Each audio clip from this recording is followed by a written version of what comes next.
Hi everyone, welcome to GK hub. Okay అండి, present మనం నిఫ్టీని day time ఫ్రేమ్లో చూస్తున్నాం. దేంట్లో చూస్తున్నామండి? నిఫ్టీని డే టైం ఫ్రేమ్లో చూస్తున్నాం. బాగా గమనించండి, ఇక్కడ పైన వన్ డే అని కనిపిస్తుంది. 8th July 2026. ఎస్టర్డే కూడా మీకు క్లియర్గా ఒక వాల్యూ అయితే మెన్షన్ చేశానండి. ఎస్టర్డే 8th జూలై యొక్క హైని కానీ లోని కానీ బ్రేక్ అవ్వలేదు. ఎస్టర్డే మార్కెట్ ఎంత ర్యాలీ జరిగినప్పటికి కూడా ఏదైతే 8th జూలై క్యాండిల్ ఫామ్ అయిందో బేరిష్ క్యాండిల్, దానికి ఇన్సైడ్ లోనే ఇప్పటి వరకు ఉంది అనేసి క్లియర్గా మెన్షన్ చేసుకున్నాం అనమాట. సో ఇప్పుడు క్లియర్గా మీకు ఇక్కడ అర్థమవుతుంటుంది, 8th జూలై క్యాండిల్కి ఇన్సైడ్ లోనే ఉంది. ఎప్పటిదాకా ఈ క్యాండిల్కి ఇన్సైడ్ లోనే ఉంటుందో అప్పటిదాకా సెల్లర్ కంట్రోల్ ప్రెజర్ అనేది ఎక్కువగా ఉంటుంది.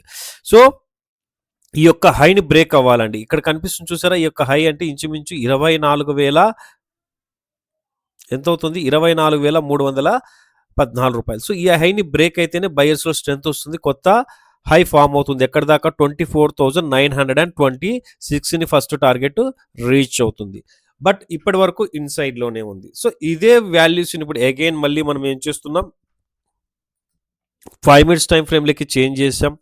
క్లియర్గా సెల్లింగ్ లైన్కి బిలో, సెల్లింగ్ క్యాండిల్కి బిలోనే ఉంది కాబట్టి మనం క్లియర్గా ఏం చెప్పుకున్నాం, దాని అబోవ్ వెళ్తేనే 5 మినిట్స్ టైం ఫ్రేమ్లో ఏమండి, దాని అబోవ్ వెళ్ళి సస్టైన్ అయితేనే మనం బుల్లిష్ అనేది చూస్తాము.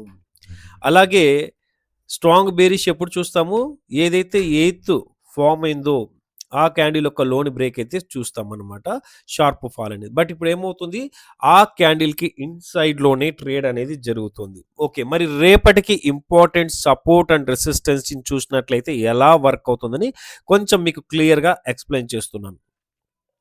సో రేపటికి ఇంపార్టెంట్ సపోర్ట్ ఏమవుతుందంటే ఎగ్జాక్ట్గా 24,000 అనేది ఇంపార్టెంట్ సపోర్ట్ అవుతుంది. ఒకవేళ 24,000 లో బ్రేక్ అయితే నెక్స్ట్ మనకు 23,800 వరకు రీచ్ అయ్యే ఛాన్సెస్ ఎక్కువగా ఉంది. సో 23,800 ఎక్కడ ఉంది? ఇలా క్లియర్గా మనకు కనిపిస్తుంది. సో 23,800. మరి సపోర్ట్ ఎక్కడ ఉంది అంటే, సపోర్ట్ 24,000. ఒకవేళ గ్యాప్ డౌన్ అయినా లేదా ఫ్లాట్ ఓపెన్ అయి 24,000 బిలో మార్కెట్ సస్టైన్ అయితే, మార్కెట్ బిలో సస్టైన్ అయితే 23,800 వరకు చూసే ఛాన్సెస్ ఎక్కువగా ఉన్నాయి.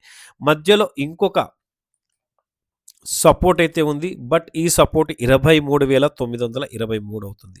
రైట్ అండి. అలాగే మరి ఒకవేళ మార్కెట్ ఫ్లాట్ ఓపెన్ అయ్యి అప్ సైడ్కి ర్యాలీ అవుతుంటే ఏంటి విషయం అనేది ఒకసారి చూద్దాం. సో ఇప్పుడు కొంచెం నేను క్యాండిల్స్ని జూమ్ చేస్తున్నాను. రైట్. ఈరోజు కూడా లైవ్‌లో మన స్టూడెంట్స్ అవ్వచ్చు, మన సబ్స్క్రైబ్ అవ్వచ్చు, మన గ్రూప్ మెంబర్స్ అవ్వచ్చు, చాలా అంటే చాలా బెటర్ ప్రాఫిట్స్ అందరూ క్రియేట్ చేశారు. వెరీ గుడ్ అండి.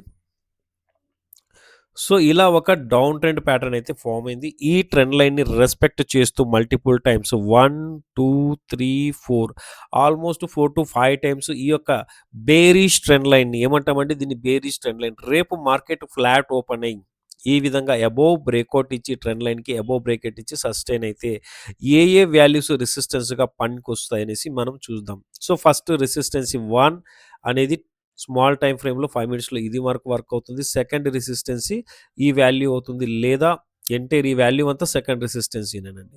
సో ఇప్పుడు రేపు మార్కెట్ ఎక్కడ ఓపెన్ అవుతుంది, ఈ సపోర్ట్ రెసిస్టెన్స్‌లో ఎలా మనం క్లియర్‌గా ఫైండ్ ఔట్ చేయాలనే విషయాన్ని రేపు మార్నింగ్ లైవ్‌లో మీతో ఉంటూ జీకే గ్రూప్ అనేది ఖచ్చితంగా ట్రేడ్ అనేది మీకు గైడ్ అయితే ఇస్తుందండి. సో జస్ట్ మార్కెట్‌ని అర్థం చేసుకోండి, ప్యాటర్న్స్‌ని అర్థం చేసుకోండి, క్యాండిల్ స్టిక్ ప్యాటర్న్స్‌ని అర్థం చేసుకోండి. బుల్లిష్ ట్రెండ్ లైన్ అంటే ఏంటి? బేరిష్ ట్రెండ్ లైన్ ఏంటి? అలాగే ఆప్షన్ చైన్‌ని రీడ్ చేయడం నేర్చుకోండి. ఓకే ఫ్రెండ్స్, మనం చేస్తున్న వీడియో నచ్చినట్లయితే ఖచ్చితంగా లైక్ చేయండి, మరింత మందికి షేర్ చేయండి. ఓకే. సో ఇప్పుడు ఒక డే టైమ్ ఫ్రేమ్‌లో ఇంపార్టెంట్ క్యాండిల్స్‌ని ఎలా చూడాలి, దాన్ని బేస్ చేసుకొని సపోర్ట్ అండ్ రెసిస్టెన్స్‌ని ఎలా ఫైండ్ ఔట్ చేయాలి మేజర్, దాని తర్వాత స్మాల్ టైమ్ ఫ్రేమ్‌లో ఎక్కడ సపోర్ట్ అండ్ రెసిస్టెన్స్ లేదా ఎక్కడ ఎటువంటి ప్యాటర్న్ ఫామ్ అవుతుందో ఎలా ఫైండ్ ఔట్ చేయాలో క్లియర్‌గా మనం నేర్చుకున్నాం. ఓకేనండి. మన ఛానల్ మరింత మందికి రీచ్ అయ్యేలాగా ఖచ్చితంగా లైక్ చేయండి, షేర్ చేయండి. థ్యాంక్ యూ అండ్ జై హింద్.